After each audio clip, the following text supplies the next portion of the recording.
Democrats and Republicans may have been watching two different Helsinki summits last Monday when President Donald Trump cast doubt on the U.S. intelligence community's assessment that Russian President Vladimir Putin meddled in the 2016 election.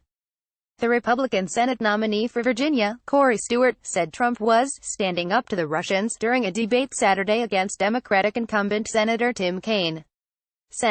Kaine was noticeably silent when the Russians shot down a Malaysian airliner when President Obama was in office. He was noticeably silent when the Russians invaded Crimea when President Obama was in office, Stewart said. We have a president who is standing up to the Russians.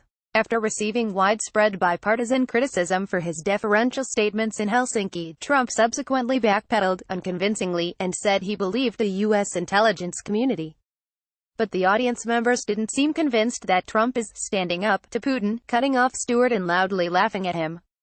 Kaine, Hillary Clinton's running mate in the 2016 presidential election, also let out a loud "ha" over the microphone.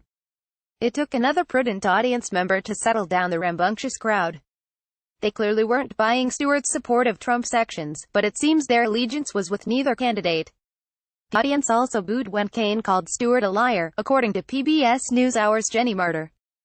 Stewart, who lost two statewide races in 2013 and 2017, is the chair of the Prince William County Board of Supervisors and a staunch Trump supporter.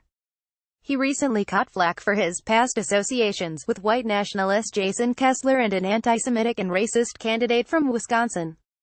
Americans largely disapprove of Trump's handling of Russia. There was a fairly uniform reaction when Trump sided with Russia and Putin over American intelligence agencies in Helsinki on July 16. Though Trump later said he misspoke, Republicans and Democrats alike have condemned the way Trump handled his meeting and press conference with Putin. Lawmakers, for the most part, are reflecting their constituents' views on this one. A CBS News poll found that 55% of Americans disapprove of Trump's handling of the summit, and 32% of Americans approve. There is, however, a disparity along party lines. Democratic and independent voters overwhelmingly disapprove of Trump's behavior, 83% and 53%, respectively, while 68% of Republicans approve and only 21% disapprove.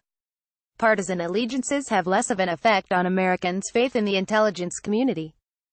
CBS News found that 7 in 10 American voters believe the U.S. intelligence agencies that concluded Russia interfered in the 2016 presidential election, and even a majority of Republican voters agreed. A similar poll by NBC News and The Wall Street Journal echoed these trends. Despite these conclusions, Trump supporters seem to be in a category of their own. The New York Times' Matt Flegenheimer found that theories as to why the president offended Putin are rampant among far-right and Trump-supporting circles. Some believe that Trump was tougher in private. Others say he is cutting a mega deal. The question, then, remains, will there ever be a straw that breaks the camel's back? For Stewart, it certainly doesn't seem so.